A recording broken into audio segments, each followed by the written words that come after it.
Sejam todos bem-vindos ao Intervalo Jurídico. Eu me chamo Danilo, tenho 19 anos, curso de Direito, estou no quarto semestre, e nesse canal eu pretendo trazer literaturas jurídicas e resenhas a respeito delas. Então, nesse primeiro vídeo eu trago 2 livros que eu acho bem bons para todo calouro de Direito, então fiquem com o vídeo.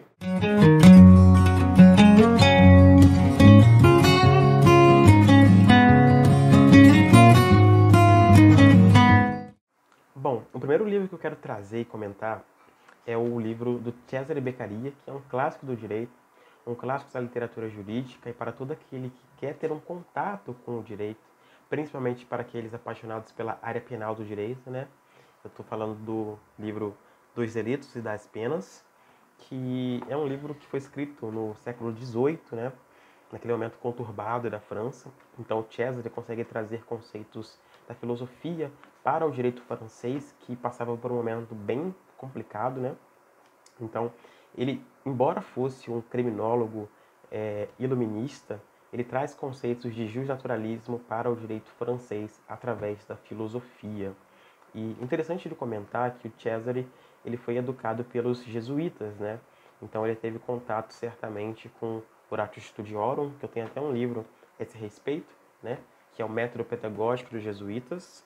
Eu ainda não li ele por completo, mas eu pretendo lê-lo em breve.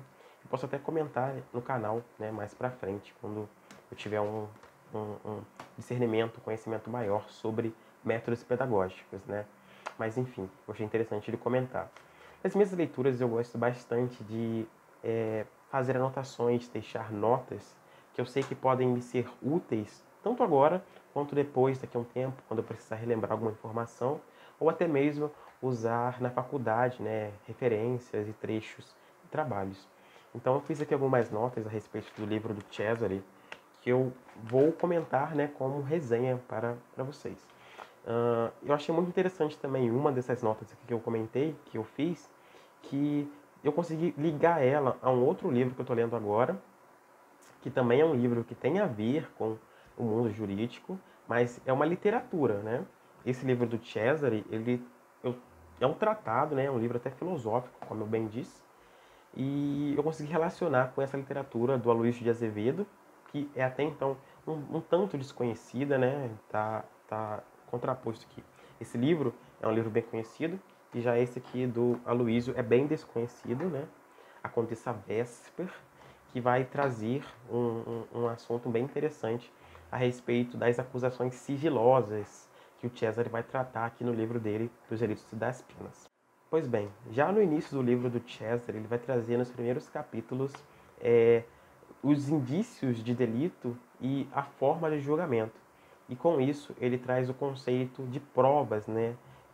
Que tipo de prova deve ser considerada para poder incriminar alguém, levá-lo, né, à cadeia.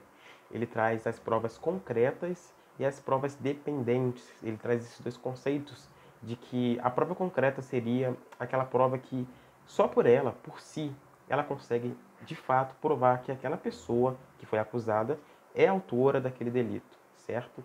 Ela consegue comprovar positivamente que o autor daquele delito é determinada pessoa.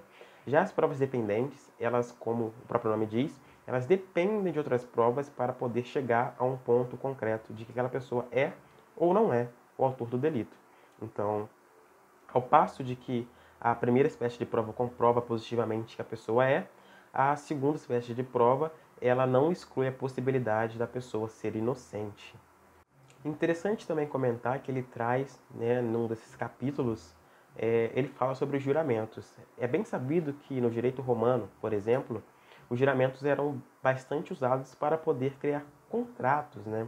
Bastava que uma pessoa falasse para outra, eu prometo para você isso, ou eu prometo cumprir tal obrigação, e dali já estava formalizado um contrato. Já aqui no direito penal, né, nessa parte teórica do direito penal que o Cesare traz, ele exclui completamente a possibilidade de um juramento absolver alguém de algum tipo de crime. Ele fala que não é possível que os juramentos possam tirar alguém, porque as pessoas podem mentir sobre isso, né? Isso é bem óbvio. Ninguém pode falar, eu juro que não fiz, e simplesmente por conta disso deixar de se investigar ou de punir a pessoa por aquele crime. Então ele exclui os juramentos das provas, né, ou das absolvições. É interessante essa exclusão dele dos juramentos como prova, né, de que a pessoa não cometeu ou cometeu o crime, porque, por exemplo, na Idade Média havia uma ordalha, né, uma ordalha medieval, em que a pessoa, né, comungava a Eucaristia para poder provar um ponto dela, né, chamava-se de juízo da Eucaristia, em que a pessoa dizia, né, comungando, né, o corpo de Cristo hoje me seja para aprovação. Então a pessoa provava a sua inocência, ou provava o juramento dela através da comunhão, né? Então ele traz, né, agora falando que não, os juramentos não podem ser provas de nada, porque o homem pode acabar mentindo, né? Interessante é que será que os homens mentiam enquanto comungavam a Eucaristia para poder provar sua inocência ou não, né? Meio doido de se pensar sobre isso. Cesare traz também no capítulo chamado da tortura, que ele vai falar se o seguinte: um homem deve ser torturado para se provar que ele fez alguma coisa ou não, porque se até aquele momento ele é apenas um acusado, por que ele tem que sofrer penas corporais, né? Se não há nenhum crime contra ele, nas costas dele naquele momento. Não faz sentido em que ele seja torturado se ele de fato não foi condenado ainda. E nem se ele tivesse sido condenado, né? Ele poderia ser torturado. Ele não é a favor da tortura. Ele comenta também que é inumano um homem ser acusador de si próprio. Obrigar um homem a acusar a si próprio de um crime, para ele é algo inumano. Portanto, as torturas são inumanas, né? Esse é o ponto dele. Eu achei muito interessante, concordei demais com isso, né?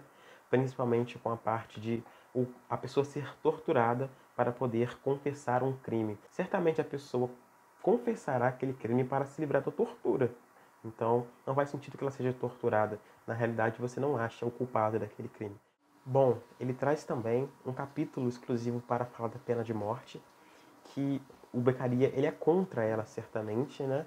Ele vai totalmente de encontro à pena de morte, porque ele diz o seguinte, que ela não é um direito, ela não tem fundamento, né? Um homem não tem o direito de tirar a vida de outro homem, né? Em caso algum, a não ser para defender-se, certo? E ele fala o seguinte, né? Que a pena de morte, ela não tem tanto efeito quanto uma prisão duradoura teria, porque a pena de morte para o criminoso é algo instantâneo, ele vai sentir a paz, né, de saber que vai morrer naquele momento. Diferentemente do homem que fica preso 30 anos, que tem seu espírito quebrado, tem sua alma quebrada, suas vontades destruídas, né, pelo tempo que ele fica naquela reflexão tão solitária e tão triste, longe de familiares, longe de amigos e tudo mais, né? Ele considera a pena de morte como até um tipo de teatro para aqueles que vão assistir ela, né? Porque ela não causa, de fato, o temor de ficar preso 30 anos e viver com o tédio no coração e na mente, a ponto de ter seu espírito quebrado. Então, por conta disso, ele considera a pena de morte como algo injusto, algo que não é um direito, né? Algo inválido.